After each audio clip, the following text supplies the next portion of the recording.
Good morning student. आज हम पढ़ने जा रहे हैं chapter 5 princess September. So please listen carefully. This story is about a king and queen of SIAM had many daughters, and the queen said that it confused her to have to remember so many names. राजा श्याम के राजा की 9 बेटियां थी। रानी को अपनी सारी बेटियों के नाम याद रखने में परेशानी होती थी, इसीलिए राजा ने अपनी बेटियों के नाम साल के महीनों के नाम पर रख दिए। सबसे बड़ी बेटी का नाम जनवरी और सबसे छोटी बेटी का नाम सितंबर रखा गया। ठीक। राजा की एक अनोखी आदत थी कि वे अपनी बेटियों को अपने जन्मदिन पर तोहफे जरूर दिया करते थे। ये राजा की एक आदत थी। एक बार अपने जन्मदिन पर उसने अपने सभी बेटियों को सुनहरे पिंजरे में बंद हरा व पीला रंग का एक तोता उपहार में दिया। बेटियों को उपहार बहुत पसंद आया और वे अपने अपने तोते पर गर्व करने लगी और उन्होंने अपने तोते को सिखाया गॉड सेव द किंग और प्रीटी पॉली। ये जो है उन बेटियों ने, राजा की बेटियों ने उस तोते को सिखाया। But one day when princess September went to say good morning to her parent, she found it lying dead. अब क्या हुआ? राजकुमारी सितंबर का तोता मर गया। एक सुबह जब राजकुमारी सितंबर अपने तोते को सुप्रभात बोलने गई तो उसने देखा कि तोता सोने के पिंजरे में मरा पड़ा है। राजकुमारी की आंखों में आंसू बहने लगे। उसकी दासियों ने उसे समझाया, लेकिन वह फिर भी चुप नहीं हुई। रानी को ये सारी हरकतें बचकानी लगी और जो उनकी मदर थी उन्होंने कहा कि ये तो बहुत ही बचकानी आदतें हैं, और उसने दासियों को आदेश दिया कि इसे बिना खाना खिलाए बिस्तर पर सुला दो। किसको? प्रिंसेस सितंबर को। और फिर क्या हुआ? तभी जो है वहां पर एक छोटी सी चिड़िया प्रकट हुई या आई।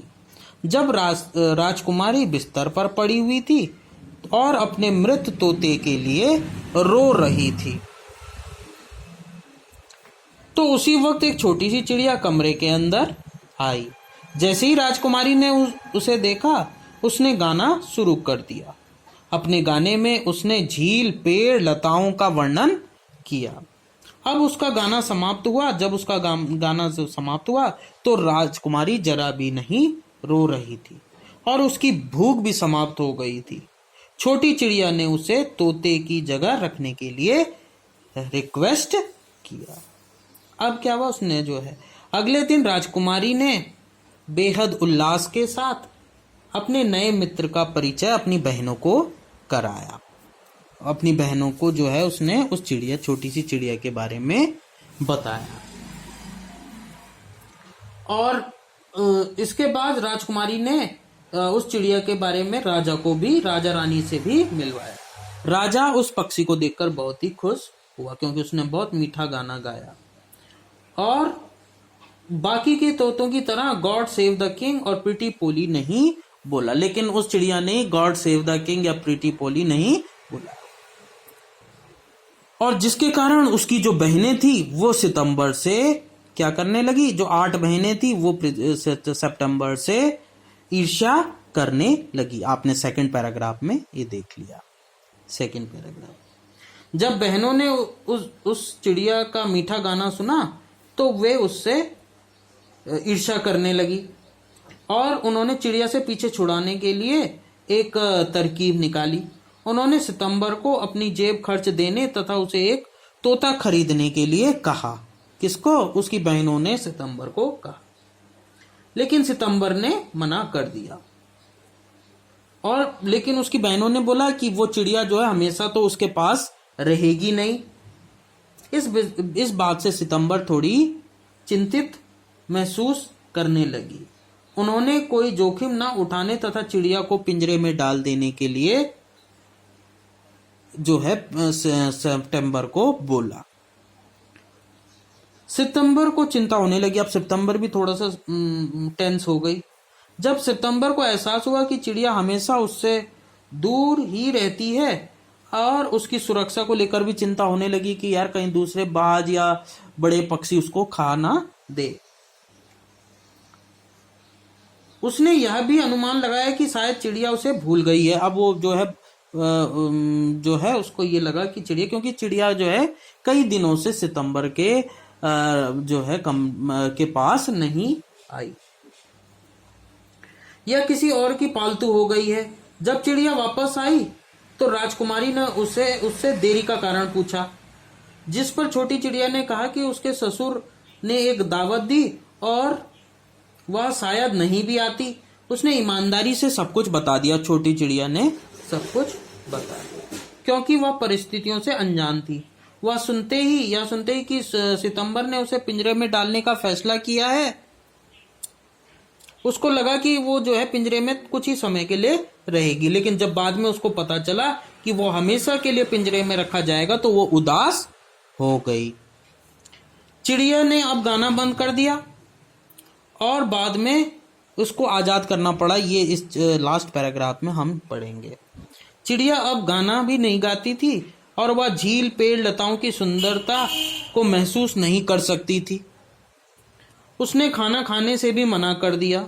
अगली सुबह वह पिंजरे में प्राणहीन सी लेटी थी और बीमार हो गई और ऐसा लगने लगा कि वो भी मरने वाली है। सितंबर को लगा कि वह मर चुकी है, मतलब उसको लगा कि यार ये जो है कहीं जो है मर ना गई हो। ठीक, अब उसको यहाँ पर देखो, आप भी पिंजरे में दिखा रखा है कि उसको लग रहा है कि कहीं ये चिड़िया भी कहीं ना मर जाए। इसलिए सितंबर को पछतावा हो रहा था और उसने जो है आजाद करने की सोची। चिड़िया ने सितंबर को कहा कि वह उससे प्यार करती है और उससे मिलने जरूर आएगी। ये जो है उसने चिड़िया ने सितंबर को कहा। हालांकि सितंबर उदास थी पर उसने चिड़िया की खुशी को प्राथमिकता दी। लेकिन वो थोड़ा परेशान थी, लेकिन फिर भी उसने जो है, क्योंकि चिड़िया जो है आजाद रहना पसंद करती थी और उसने उसको हमेशा के लिए आजाद कर दिया। अपने कमरे की खिड़की को वह हमेशा खुला रखती थी ताकि जब भी उस चिड़िया का मन करे वो अंदर आ सके। तो ये जो है आपका चैप्टर फिनिश हो गया, जिसको लिखा है समरसेट मॉगम ने।